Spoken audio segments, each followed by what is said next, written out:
ਬਹੁਤ ਸਾਰੇ ਛੋਟੇ ਬੱਚੇ ਕਹਿੰਦੇ ਹਨ ਕਿ ਉਹ ਵੱਡੇ ਹੋ ਕੇ ਇੱਕ ਪੁਲਾੜ ਯਾਤਰੀ ਭਾਵ ਐਸਟ੍ਰੋਨੌਟ ਬਣਨਾ ਚਾਹੁੰਦੇ ਹਨ, ਪਰ ਅਸਲ ਵਿੱਚ ਇਹ ਕਰਨ ਵਾਲੀ ਸਿਰਫ ਮੈਂ ਹੀ ਇੱਕ ਸੀ। ਅਮਰੀਕਾ 'ਚ ਪੰਜਾਬੀ। ਮੇਰੀ ਕਹਾਣੀ ਵੈਸਟ ਪਾਮ ਬੀਚ, ਫਲੋਰੀਡਾ ਤੋਂ ਸ਼ੁਰੂ ਹੁੰਦੀ ਹੈ, ਜਿੱਥੇ ਮੇਰਾ ਜਨਮ ਹੋਇਆ ਸੀ। ਇਹ ਅਮਰੀਕਾ ਦੇ ਸਭ ਤੋਂ ਖੂਬਸੂਰਤ ਰਾਜਾਂ ਵਿੱਚੋਂ ਇੱਕ ਹੈ। ਮੈਂ ਅਜੇ ਤਕਨੀਕੀ ਤੌਰ 'ਤੇ ਪੁਲਾੜ ਯਾਤਰੀ ਨਹੀਂ ਸੀ, ਪਰ ਮੈਂ ਬਣਨ ਵਾਲੀ ਸੀ। ਮੈਂ ਛੋਟੀ ਉਮਰ ਤੋਂ ਹੀ ਹਰ ਗਰਮੀਆਂ ਵਿੱਚ ਸਪੇਸ ਕੈਂਪ ਵਿੱਚ ਜਾਂਦੀ ਸੀ। ਜਦੋਂ ਦੂਜੇ ਬੱਚੇ ਬੇਸਿਕ ਐਲਜਬਰਾ ਕਰ ਰਹੇ ਸਨ, ਮੈਂ ਨਾਸਾ ਦੇ ਇੰਜੀਨੀਅਰਾਂ ਵਾਂਗ ਹੀ ਗੁੰਝਲਦਾਰ ਗਣਨਾਵਾਂ ਅਤੇ ਸਮੀਕਰਨਾਂ ਨੂੰ ਹੱਲ ਕਰ ਰਹੀ ਸੀ। ਮੇਰੇ ਹੀਰੋ ਪੁਲਾੜ ਵਿੱਚ ਜਾਣ ਵਾਲੀਆਂ ਪਹਿਲੀਆਂ 2 ਔਰਤਾਂ ਸਨ। ਮੈਂ ਉਹਨਾਂ ਦੇ ਨਕਸ਼ੇ ਕਦਮਾਂ 'ਤੇ ਚੱਲਣਾ ਅਤੇ ਹੋਰ ਲੜਕੀਆਂ ਨੂੰ ਪ੍ਰੇਰਿਤ ਕਰਨਾ ਚਾਹੁੰਦੀ ਸੀ। ਇੱਕ ਦਿਨ ਮੇਰੇ ਮਾਤਾ-ਪਿਤਾ ਨੇ ਸੋਚਿਆ ਕਿ ਮੈਂ ਸਿਰਫ ਫਰੀਜ਼ ਡਰਾਈਡ ਸਪੇਸ ਫੂਡ ਖਾਣ ਲਈ ਅਜੀਬ ਹਾਂ। ਪਰ ਮੈਨੂੰ ਇਸ ਗੱਲ ਦੀ ਪਰਵਾਹ ਨਹੀਂ ਸੀ ਕਿ ਸ਼ਾਇਦ ਮੈਂ ਅਜੇ ਪੁਲਾੜ ਯਾਤਰੀ ਨਹੀਂ ਸੀ, ਪਰ ਕੋਈ ਇਹ ਨਹੀਂ ਕਹਿ ਸਕਦਾ ਕਿ ਮੈਂ ਜੀਵਨ ਸ਼ੈਲੀ ਨਹੀਂ ਜੀ ਰਹੀ ਸੀ। ਮੈਨੂੰ ਭੋਜਨ ਛੁਪਾਉਣਾ ਪਿਆ, ਕਿਉਂਕਿ ਮੇਰਾ ਛੋਟਾ ਭਰਾ ਹਮੇਸ਼ਾ ਘਰ ਦੇ ਆਲੇ-ਦੁਆਲੇ ਸਾਡੀ ਬਿੱਲੀ ਦਾ ਪਿੱਛਾ ਕਰਦਾ ਸੀ ਅਤੇ ਕੈਚਅਪ ਨਾਲ ਉਸਨੂੰ ਕੁੱਟਦਾ ਸੀ। ਮੇਰੇ ਪਿਤਾ ਜੀ ਨੇ ਪੁਲਾੜ ਵਿੱਚ ਜਾਣ ਦੇ ਮੇਰੇ ਸੁਪਨੇ ਨੂੰ ਮਨਜ਼ੂਰੀ ਨਹੀਂ ਦਿੱਤੀ।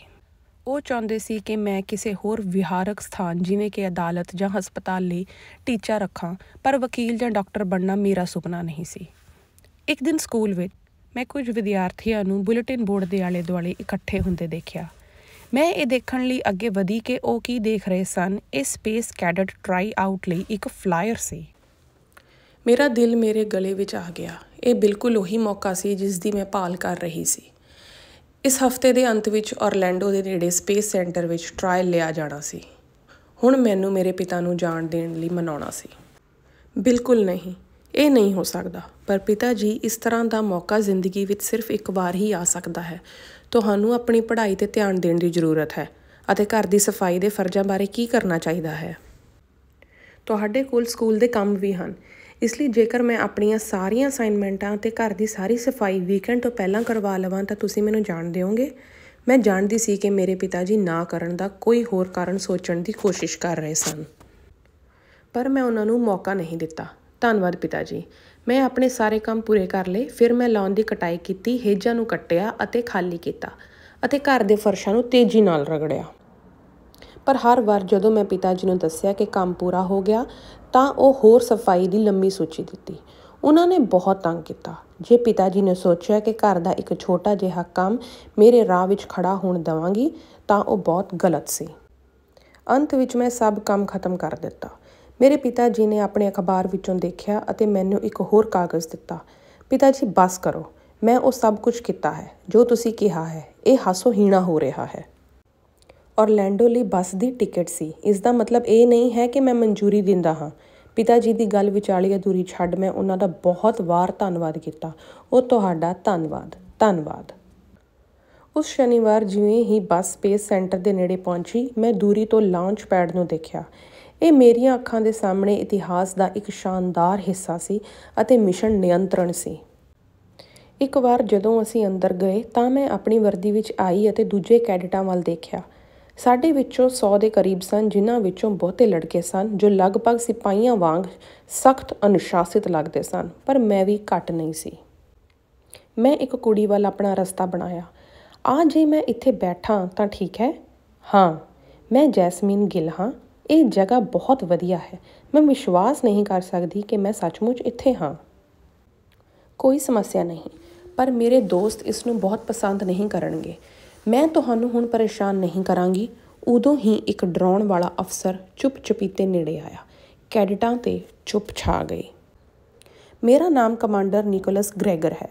ਮੈਂ ਇਸ ਕਮਰੇ ਵਿੱਚ ਹਰ ਕਿਸੇ ਵਿੱਚੋਂ ਤੁਹਾਡਾ ਸਿਖਲਾਈ ਅਧਿਕਾਰੀ ਹੋਵਾਂਗਾ। ਸਿਰਫ 10 ਹੀ ਸਿਖਲਾਈ ਦੇ ਦੂਜੇ ਪੜਾਅ ਲਈ ਕਟੌਤੀ ਕਰਨਗੇ। ਜੇਕਰ ਤੁਸੀਂ ਅਸਫਲ ਹੋ ਜਾਂਦੇ ਹੋ ਤਾਂ ਤੁਸੀਂ ਦੁਪਹਿਰ ਨੂੰ ਚਲੇ ਜਾਵੋਗੇ। ਇਹ ਸੁਣ ਮੈਂ ਥੋੜ੍ਹਾ ਘਬਰਾ ਗਈ।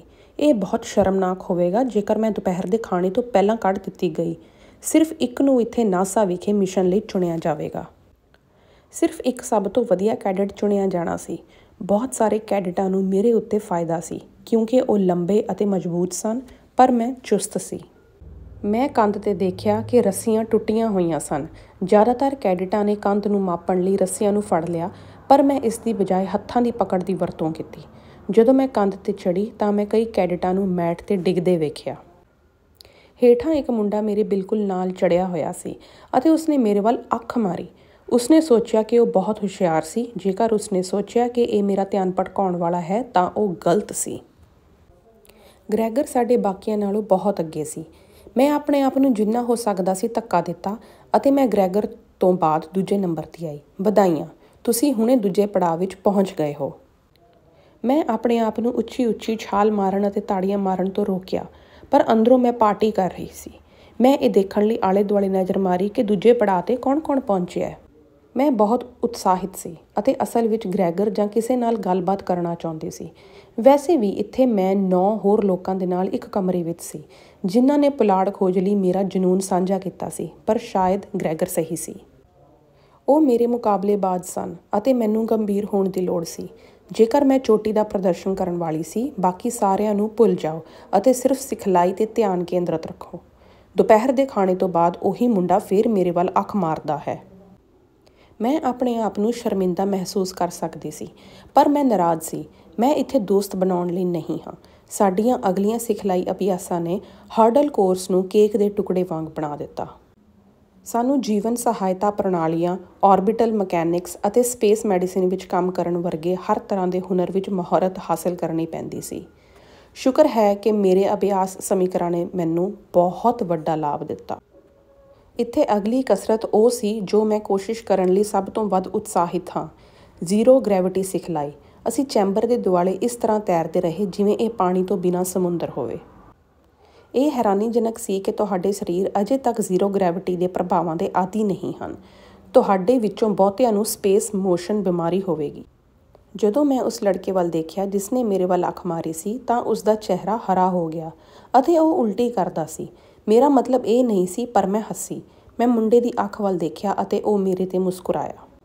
ਗ੍ਰੈਗਰ ਇਸ ਤਰ੍ਹਾਂ ਤੈਰ ਰਿਹਾ ਸੀ ਜਿਵੇਂ ਉਸ ਲਈ ਪਾਰਕ ਵਿੱਚ ਇੱਕ ਸੈਰ ਸੀ। ਉਹ ਇਕੱਲਾ ਹੀ ਸੀ ਜੋ ਬਿਮਾਰ ਨਹੀਂ ਹੋਇਆ ਸੀ। ਸਾਡੇ ਅਗਲੇ ਬ੍ਰੇਕ ਦੌਰਾਨ ਮੈਂ ਸਟਾਰਸ਼ਿਪ ਗੈਲਰੀ ਦੀ ਪੜਚੋਲ ਕਰਨ ਦਾ ਫੈਸਲਾ ਕੀਤਾ। ਡਿਸਪਲੇ 'ਤੇ ਪੁਲਾੜ ਯਾਨ ਦਾ ਇੱਕ ਝੁੰਡ ਅਤੇ ਇੱਥੋਂ ਤੱਕ ਕਿ ਅਸਲੀ ਚੰਦਰਮਾ ਵੀ ਸੀ। ਮੈਂ ਦੇਖਿਆ ਕਿ ਲੜਕਾ ਚੰਦਰ ਮੋਡਿਊਲ ਦੀ ਜਾਂਚ ਕਰ ਰਿਹਾ ਹੈ। ਇਹ ਸ਼ਾਨਦਾਰ ਹੈ ਨਾ? ਮੈਂ ਡੇਵਿਡ ਹਾਂ। ਮੈਂ ਜੈਸਮੀਨ ਹਾਂ। ਅਸਲ ਵਿੱਚ ਇੱਥੇ ਆਉਣਾ ਬਹੁਤ ਸ਼ਾਨਦਾਰ ਹੈ। ਮੈਂ 2 ਸਾਲ ਦੀ ਉਮਰ ਤੋਂ ਇਹ ਸੁਪਨਾ ਦੇਖ ਰਹੀ ਹਾਂ। ਮੇਰਾ ਬੈੱਡਰੂਮ ਗ੍ਰਹਿਾਂ ਅਤੇ ਤਾਰਿਆਂ ਅਤੇ ਮਾਡਲ ਰਾਕਟਾਂ ਨਾਲ ਢਕਿਆ ਹੋਇਆ ਹੈ। ਤੁਹਾਡਾ ਕਮਰਾ ਮੇਰੇ ਵਰਗਾ ਲੱਗਦਾ ਹੈ। ਜਦੋਂ ਮੈਂ ਛੋਟਾ ਸੀ ਤਾਂ ਮੇਰੇ ਪਿਤਾ ਜੀ ਨੇ ਮੈਨੂੰ ਮੇਰੀ ਪਹਿਲੀ ਟੈਲੀਸਕੋਪ ਲੈ ਕੇ ਦਿੱਤੀ। ਉਦੋਂ ਤੋਂ ਮੈਨੂੰ ਸਪੇਸ ਦਾ ਜਨੂੰਨ ਹੈ। ਮੈਨੂੰ ਲੱਗਦਾ ਹੈ ਕਿ ਉਹ ਪਛਤਾਉਂਦੇ ਹਨ ਕਿਉਂਕਿ ਹੁਣ ਉਹ ਚਾਹੁੰਦੇ ਨੇ ਕਿ ਮੈਂ ਵਕੀਲ ਜਾਂ ਡਾਕਟਰ ਬਣਾ। ਉਹ ਸ਼ਾਇਦ ਤੁਹਾਡੇ ਬਾਰੇ ਚਿੰਤਿਤ ਨੇ। ਇਹ ਇੱਕ ਖਤਰਨਾਕ ਕੰਮ ਹੈ। ਉਹਨਾਂ ਨੇ ਇਹ ਨਹੀਂ ਦੇਖਿਆ ਕਿ ਤੁਸੀਂ ਪਹਿਲਾਂ ਸਿਖਲਾਈ ਵਿੱਚ ਕਿੰਨੇ ਪ੍ਰਭਾਵਸ਼ਾਲੀ ਸੀ। ਉਸ ਵਿਅਕਤੀ ਨਾਲ ਗੱਲ ਕਰਨਾ ਚੰਗਾ ਲੱਗਾ ਜੋ ਮੇਰੇ ਵਾਂਗ ਸਪੇਸ ਦੀ ਪਰਵਾਹ ਕਰਦਾ ਹੈ। ਮੈਂ ਮਹਿਸੂਸ ਕੀਤਾ ਕਿ ਮਾਈਕ ਦੀਆਂ ਉਂਗਲਾਂ ਮੈਨੂੰ ਛੂਹ ਰਹੀਆਂ ਹਨ। ਇਸਨੇ ਮੇਰੇ ਦਿਲ ਦੀ ਧੜਕਣ ਨੂੰ ਵਧਾ ਦਿੱਤਾ। ਇਹ ਲਗਭਗ ਅਜਿਹਾ ਸੀ ਜਿਵੇਂ ਅਸੀਂ ਸੱਚਮੁੱਚ ਪੁਲਾੜ ਵਿੱਚ ਸੀ। ਡੇਵਿਡ ਮੇਰੇ ਵੱਲ ਝੁਕ ਗਿਆ, ਪਰ ਆਖਰੀ ਸਕਿੰਟ ਵਿੱਚ ਮੈਂ ਆਪਣਾ ਸਿਰ ਮੋੜ ਲਿਆ। ਮੈਨੂੰ ਅਫਸੋਸ ਹੈ, ਪਰ ਮੈਂ ਆਪਣੇ ਸੁਪਨੇ 'ਚ ਕੋਈ ਰੁਕਾਵਟ ਨਹੀਂ ਚਾਹੁੰਦੀ। ਮੈਂ ਇਹ ਨਹੀਂ ਕਰ ਸਕਦੀ। ਇਹ ਮੇਰਾ ਸੁਪਨਾ ਹੈ। ਮੈਂ ਵਿਚਲਿਤ ਹੋਣਾ ਬਰਦਾਸ਼ਤ ਨਹੀਂ ਕਰ ਸਕਦੀ। ਮੈਂ ਪੂਰੀ ਤਰ੍ਹਾਂ ਸਮਝ ਗਿਆ। ਮੈਨੂੰ ਖੁਸ਼ੀ ਹੋਈ ਕਿ ਉਸਨੇ ਇਸ ਨੂੰ ਇੰਨੀ ਚੰਗੀ ਤਰ੍ਹਾਂ ਸਮਝਿਆ। ਮੈਂ ਉਸ ਨੂੰ ਚੁੰਮਿਆ ਹੁੰਦਾ, ਪਰ ਇਹ ਉਹ ਸਮਾਂ ਜਾਂ ਸਥਾਨ ਨਹੀਂ ਸੀ। ਇਸ ਦਾ ਮਤਲਬ ਹੈ ਕਿ ਮੈਂ ਤੁਹਾਨੂੰ ਹਰਾਉਣ ਦੀ ਪੂਰੀ ਕੋਸ਼ਿਸ਼ ਕਰਾਂਗੀ। ਮੈਂ ਇਸ ਤੋਂ ਘੱਟ ਦੀ ਉਮੀਦ ਨਹੀਂ ਕਰਾਂਗੀ। ਸਾਡਾ ਬ੍ਰੇਕ ਹੁਣ ਖਤਮ ਹੋ ਗਿਆ ਸੀ। ਇਹ ਸਪੇਸ ਫਲਾਈਟ ਸਿਮੂਲੇਟਰ ਦਾ ਸਮਾਂ ਸੀ। ਇਹ ਇੰਨਾ ਅਸਲੀ ਸੀ ਕਿ ਅਸੀਂ ਭੁੱਲ ਗਏ ਕਿ ਅਸੀਂ ਜ਼ਮੀਨ 'ਤੇ ਸੀ, ਪਰ ਫਿਰ ਐਮਰਜੈਂਸੀ ਅਲਾਰਮ ਵੱਜਣ ਲੱਗਾ। ਮਿਸ਼ਨ ਕੰਟਰੋਲ, ਇੱਕ ਸਮੱਸਿਆ ਹੈ। ਹਰ ਪਾਸੇ ਲਾਲ ਬੱਤੀਆਂ ਜਗ ਰਹੀਆਂ ਸਨ। ਤੁਹਾਡੇ ਪ੍ਰਾਇਮਰੀ ਆਕਸੀਜਨ ਟੈਂਕ ਵਿੱਚ ਇੱਕ ਲਾਈਨ ਫਟ ਗਈ ਹੈ। ਤੁਸੀਂ ਤੇਜ਼ੀ ਨਾਲ ਆਕਸੀਜਨ ਗੁਆ ਰਹੇ ਹੋ। ਮੇਰੇ ਹੱਥ ਕੰਬ ਰਹੇ ਸਨ। ਇਹ ਔਖਾ ਸੀ। ਸਾਰੇ ਕੈਡਿਟ ਇਸ ਸਮੱਸਿਆ ਨੂੰ ਹੱਲ ਕਰਨ ਦੇ ਤਰੀਕੇ ਬਾਰੇ ਸੋਚ ਰਹੇ ਸਨ। ਯਾਦ ਰੱਖੋ ਕਿ ਤੁਹਾਡੇ ਵਿੱਚੋਂ ਸਿਰਫ ਇੱਕ ਨੂੰ ਮਿਸ਼ਨ ਲਈ ਚੁਣਿਆ ਜਾਵੇਗਾ, ਪਰ ਇਹ ਇੱਕ ਸਮੂਹਿਕ ਅਭਿਆਸ ਹੈ। ਜੇਕਰ ਤੁਸੀਂ ਇੱਕ ਟੀਮ ਦੇ ਰੂਪ ਵਿੱਚ ਇਕੱਠੇ ਕੰਮ ਨਹੀਂ ਕਰ ਸਕਦੇ ਤਾਂ ਤੁਸੀਂ ਬਚ ਨਹੀਂ ਸਕੋਗੇ। ਗ੍ਰੈਗਰ ਅਤੇ ਮੈਂ ਕਿਹਾ, ਕੀ ਤੁਸੀਂ ਹਿਸਾਬ ਲਗਾ ਸਕਦੇ ਹੋ ਕਿ ਅਸੀਂ ਇਸ ਉੱਤੇ ਕਿੰਨੀ ਆਕਸੀਜਨ ਛੱਡੀ ਹੈ? ਡੇਵਿਡ, ਊਰਜਾ ਬਚਾਉਣ ਲਈ ਤੁਹਾਨੂੰ ਸਾਰੇ ਗੈਰ ਨਾਜ਼ੁਕ ਸਿਸਟਮ ਬੰਦ ਕਰਨ ਦੀ ਲੋੜ ਹੈ। ਡੇਵਿਡ ਨੇ ਕਿਹਾ, ਠੀਕ ਹੈ। ਸਾਡੀ ਮੌਜੂਦਾ ਦਰ 'ਤੇ ਸਾਡੇ ਕੋਲ 10 ਘੰਟਿਆਂ ਵਿੱਚ ਆਕਸੀਜਨ ਖਤਮ ਹੋ ਜਾਵੇਗੀ। ਸਾਡੇ ਮਿਸ਼ਨ ਨੂੰ ਪੂਰਾ ਕਰਨ ਲਈ ਇਹ ਕਾਫੀ ਸਮਾਂ ਨਹੀਂ ਹੈ। ਮੈਂ ਐਮਰਜੈਂਸੀ ਲੈਂਡਿੰਗ ਲਈ ਸਾਨੂੰ ਅੰਦਰ ਲਿਆਉਣ ਦੀ ਕੋਸ਼ਿਸ਼ ਕਰਾਂਗੀ। ਅਸੀਂ ਸਾਰੇ ਕੰਮ 'ਤੇ ਲੱਗ ਗਏ। ਘਬਰਾਹਟ ਅਤੇ ਪਸੀਨਾ ਆ ਰਿਹਾ ਸੀ, ਪਰ ਅਸੀਂ ਸਮਕਾਲੀ ਸੀ। ਇਹ ਬਹੁਤ ਰੌਕੀ ਹੈ ਅਤੇ ਇੱਥੇ ਉਤਰਨ ਲਈ ਕੋਈ ਸੁਰੱਖਿਅਤ ਥਾਂ ਨਹੀਂ ਹੈ। ਵਧਾਈਆਂ ਕੈਡਿਟਾਂ ਨੂੰ, ਤੁਸੀਂ ਹੁਣੇ ਸਫਲਤਾਪੂਰਵਕ ਐਮਰਜੈਂਸੀ ਲੈਂਡਿੰਗ ਨੂੰ ਅੰਜਾਮ ਦਿੱਤਾ ਹੈ। ਅਸੀਂ ਸਾਰਿਆਂ ਨੇ ਤਾੜੀਆਂ ਮਾਰੀਆਂ। ਮੈਂ ਡੇਵਿਡ ਨੂੰ ਜੱਫੀ ਵੀ ਪਾਈ। ਅਖੀਰ ਕਮਾਂਡਰ ਗ੍ਰੈਗਰ ਨੇੜੇ ਆਇਆ। ਤੁਸੀਂ ਸਾਰਿਆਂ ਨੇ ਚੰਗਾ ਕੰਮ ਕੀਤਾ ਹੈ। ਇੱਥੇ ਮੈਂ ਚਾਹੁੰਦਾ ਹਾਂ ਕਿ ਹਰ ਕੋਈ ਆਪਣੇ ਸਿਰ ਉੱਚਾ ਕਰਕੇ ਇੱਥੋਂ ਬਾਹਰ ਚੱਲੇ, ਪਰ ਜਿਵੇਂ ਮੈਂ ਕਿਹਾ ਕਿ ਇੱਥੇ ਸਿਰਫ ਇੱਕ ਹੀ ਹੋ ਸਕਦਾ ਹੈ। ਕੈਡਿਟ ਸਮੰਥਾ ਰੋਜ਼, ਵਧਾਈਆਂ, ਤੁਸੀਂ ਸਾਡੇ ਚੋਟੀ ਦੇ ਪ੍ਰਦਰਸ਼ਨਕਾਰ ਹੋ ਅਤੇ ਤੁਸੀਂ ਸਾਡੇ ਅਗਲੇ ਮਿਸ਼ਨ ਲਈ ਸਾਡੇ ਚਾਲਕ ਦਲ ਵਿੱਚ ਸ਼ਾਮਲ ਹੋਵੋਗੇ।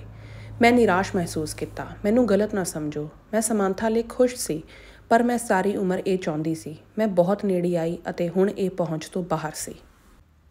ਮੈਂ ਉਸ ਨੂੰ ਇੱਕ ਵੱਡੀ ਜੱਫੀ ਦਿੱਤੀ ਅਤੇ ਅਸੀਂ ਸੰਪਰਕ ਵਿੱਚ ਰਹਿਣ ਦਾ ਵਾਅਦਾ ਕੀਤਾ। ਡੇਵਿਡ ਅਤੇ ਮੈਂ ਇੱਕ ਦੂਜੇ ਨੂੰ ਫ਼ੋਨ ਨੰਬਰ ਦਿੱਤੇ। ਜਦੋਂ ਮੈਂ ਘਰ ਆਈ ਤਾਂ ਮੈਂ ਆਪਣੇ ਕਮਰੇ ਵੱਲ ਦੇਖਿਆ। ਹੁਣ ਵੱਡੇ ਹੋਣ ਦਾ ਸਮਾਂ ਸੀ। ਮੈਂ ਠੀਕ ਨਹੀਂ ਸੀ ਪਿਤਾ ਜੀ, ਤੁਸੀਂ ਸੀ। ਪਿਤਾ ਜੀ ਨੇ ਕਿਹਾ, ਕੀ ਹੋ ਸਕਦਾ ਹੈ ਕਿ ਇੱਕ ਪੁਲਾੜ ਯਾਤਰੀ ਹੋਣਾ ਸਭ ਤੋਂ ਯਥਾਰਥਵਾਦੀ ਟੀਚਾ ਨਹੀਂ ਹੈ, ਪਰ ਇਸ ਦਾ ਮਤਲਬ ਇਹ ਨਹੀਂ ਹੈ ਕਿ ਇਹ ਪ੍ਰਾਪਤੀ ਯੋਗ ਨਹੀਂ ਹੈ। ਇਸ ਦੁਨੀਆ ਨੂੰ ਸੁਪਨਿਆਂ ਦੀ ਲੋੜ ਹੈ। ਜੇ ਕੋਈ ਇਸ ਨੂੰ ਪੂਰਾ ਕਰ ਸਕਦਾ ਹੈ ਤਾਂ ਇਹ ਤੁਸੀਂ ਹੋ। ਉਸ ਪਲ ਤੋਂ ਮੈਂ ਦੁਬਾਰਾ ਕਦੇ ਵੀ ਆਪਣੇ ਰਸਤੇ 'ਤੇ ਸ਼ੱਕ ਨਹੀਂ ਕੀਤਾ। ਮੈਨੂੰ ਉਮੀਦ ਹੈ ਕਿ ਤੁਹਾਨੂੰ ਕਹਾਣੀ ਪਸੰਦ ਆਈ ਹੋਵੇਗੀ। ਜੇਕਰ ਤੁਸੀਂ ਹੋਰ ਮਨੋਰੰਜਕ ਕਹਾਣੀਆਂ ਸੁਣਨਾ ਚਾਹੁੰਦੇ ਹੋ ਤਾਂ ਕਿਰਪਾ ਕਰਕੇ ਮੇਰੇ ਚੈਨਲ ਪੰਜਾਬੀ ਸਟੋਰੀਜ਼ ਕਹਾਣੀਆਂ ਨੂੰ ਸਬਸਕ੍ਰਾਈਬ ਕਰੋ। ਵੀਡੀਓ ਨੂੰ ਵੀ ਲਾਈਕ ਕਰੋ ਅਤੇ ਕਿਰਪਾ ਕਰਕੇ ਕਮੈਂਟ ਕਰੋ ਅਤੇ ਕਹਾਣੀ ਦੀ ਆਪਣੀ ਸਮੀਖਿਆ ਬਾਰੇ ਦੱਸੋ। ਤੁਹਾਡਾ ਬਹੁਤ ਧੰਨਵਾਦ। ਰੱਬ ਰਾਖਾ।